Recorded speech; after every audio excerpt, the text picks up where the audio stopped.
Até amanhã, aqui em Porto Alegre, acontece o 13º Congresso do Ensino Privado Gaúcho. Um dos temas vai ser o perfil do jovem e a sua relação com a escola e com o mercado de trabalho. Um dos conferencistas que veio do Mato Grosso é o administrador e coach na área de desenvolvimento de pessoas, Marco Simeone. Tudo bem, Marco? Boa noite. Vai, boa noite. Seja bem-vindo. Vamos, acho que primeiro... fazer uma relação aí desse perfil do jovem de antigamente com o perfil do jovem de hoje. Em relação ao mercado de trabalho, é muito diferente? Na realidade, o que eu tenho percebido que está acontecendo é o seguinte: o problema do perfil do jovem no mercado de trabalho é um problema que aconteceu lá atrás. E por que isso?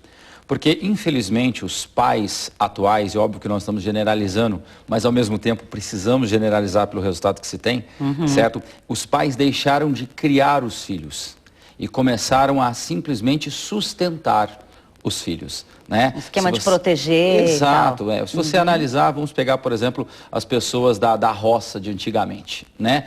O filho com 9 anos de idade, o que ele precisava fazer? Ele precisava levantar às 5 horas da manhã e tirar o leite da vaca. E não tinha essa história de estar frio, de estar quente, que eu voltei da rave, sabe? Não tinha essa história, ele tinha que levantar e ir tirar o leite da vaca. E detalhe, o que aquele pai, aquela mãe estava fazendo com aquele menino de 9 anos de idade, fazendo ele levantar daquele jeito? Ensinando ele uma coisa que não tem curso nenhum e faculdade nenhuma que vai dar, que é o quê? Responsabilidade. Ele estava tendo um curso de graça sobre responsabilidade. Esse jovem tinha que ir para a escola e não tinha tênis Air Max, não. Né? Era um chinelo de dedo. Não tinha a mochila do Ben 10. Era o quê? Um saco de arroz, um saco de açúcar, que a mãe limpava e colocava o material dele para ele o quê? Poder ir para a escola. Só que esse menino cresceu. E aí, o que ele fez? Ele foi para a cidade grande. Ele estudou, trabalhou, casou, teve filhos. O que aconteceu com ele? Ele olhou para os filhos e disse: puxa, não quero que meus filhos sofram como eu sofri. Só que aí o que acontece? Exatamente com a ideia de não deixá-los sofrer, ele começou a evitar, certo, coisas que eram necessárias para esse jovem. Evitar qualquer sofrimento. Para quê? Para perder valor. Porque o problema que a gente sente não é técnico. As pessoas hoje têm mais habilidade de matemática, mais habilidade de português, têm mais habilidades técnicas, mas o porém é que eles perderam a habilidade que os nossos pais e avós tinham, que era o comportamento, que é o quê? Atitude, responsabilidade, determinação. E isso hoje faz diferença. Também não tinham tempo para ser preguiçosos, né, naquela época. Na realidade, você não tinha opção. Hoje em dia eles dormem até tarde, daí depois é o horário da rede social. Você não tinha opção, entendeu? E eu digo o seguinte, o que aconteceu? Nós distorcemos o nosso país. Por quê? Pode notar, o Brasil é um dos poucos países do mundo onde acreditam que os direitos vêm primeiro que os deveres.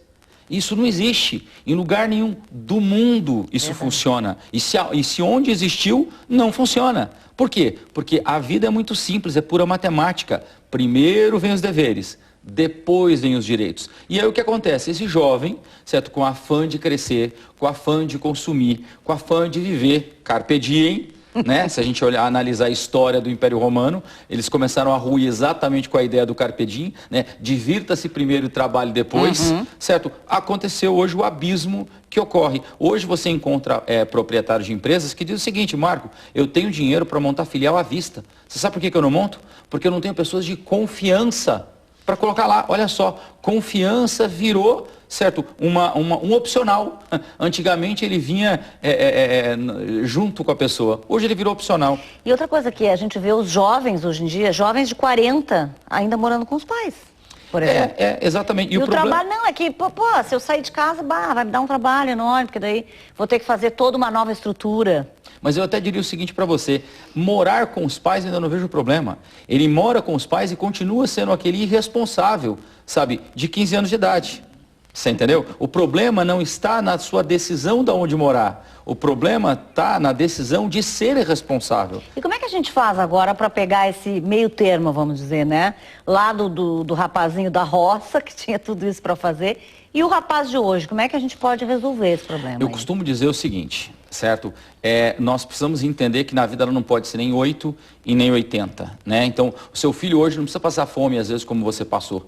Ele não precisa andar a pé como você andou, mas ele precisa aprender a entender que existem limites. Ele precisa aprender a entender que algumas coisas o preço tem que ser pago para conseguir o prêmio. Então, o que eu digo é, nós precisamos temperar melhor essa educação. E isso não entra só dentro da escola, porque é aí que está o problema. Muitos pais terceirizaram a educação dos filhos. E eu digo educação, não a educação técnica, mas a educação comportamental. Exatamente isso. E por que está tão difícil, sabe, mexer nessa sociedade? Porque os pais não querem ser o exemplo. E não existe jeito. Ou seja, a juventude de hoje, a geração Y, ela precisa de significado. Você não consegue mais dizer para a geração Y o seguinte, faça isso porque eu estou mandando. Porque eu estou mandando uma resposta. Mas também tem uma coisa, a gente já recebeu muitos jovens aqui falando nisso e eles dizem assim que o que mudou também é que antigamente a gente dava mais importância a ter no futuro uma casa, um carro, não sei o quê. Que hoje eles não estão preocupados com isso. Hoje eles estão preocupados com o momento. Na realidade, isso nunca foi. Porque se você entender o que é sucesso de verdade, o problema é que no mundo capitalista e num país capitalista como o nosso, nós criamos a ideia de que para ter sucesso eu preciso ter as coisas. Não é verdade? Eu tenho que ter carrão, eu tenho que ter casona. Não é que isso não seja bem-vindo, mas a questão é, não se trata mais a dignidade como sucesso. Só que quando você olha pessoas que chegaram no final da sua vida, seja ela com 40, com 50, com 60, com 70, com 80, sabe? Se ela realmente não terminou a vida com dignidade, ela percebe que ela terminou a vida pela metade. Então a ideia é, nós precisamos entender e explicar para esse jovem e fazer ele entender isso, sabe? A diferença hoje é, sucesso não é só ter, sucesso é ser. E o ter é bem-vindo? Lógico, mas desde que ele venha Mas com eu digo ser. que pelo menos os nossos pais e a gente tinha aquela ideia do ter, já era um objetivo. Sim, exatamente. Né? E hoje em dia nem isso há. Mas e por quê, né? É porque eu não tenho complicado. responsabilidade. Bom, esse encontro que vai até amanhã, né? É amanhã. E aí o pessoal já está fechada a inscrição, claro. As informações que eu tenho é que estão praticamente lotados, tem mais de 2.000 pessoas. Bom, mas tá ali, a gente está dando aí na tela o serviço para o pessoal. E tomara que tenham outros, né? Para que as pessoas possam participar. É uma honra estar aqui. E ouvir esse tipo de informação que é muito importante, né? Com certeza. Muito obrigada Foi um pela prazer. tua presença, uma boa Obrigado. noite.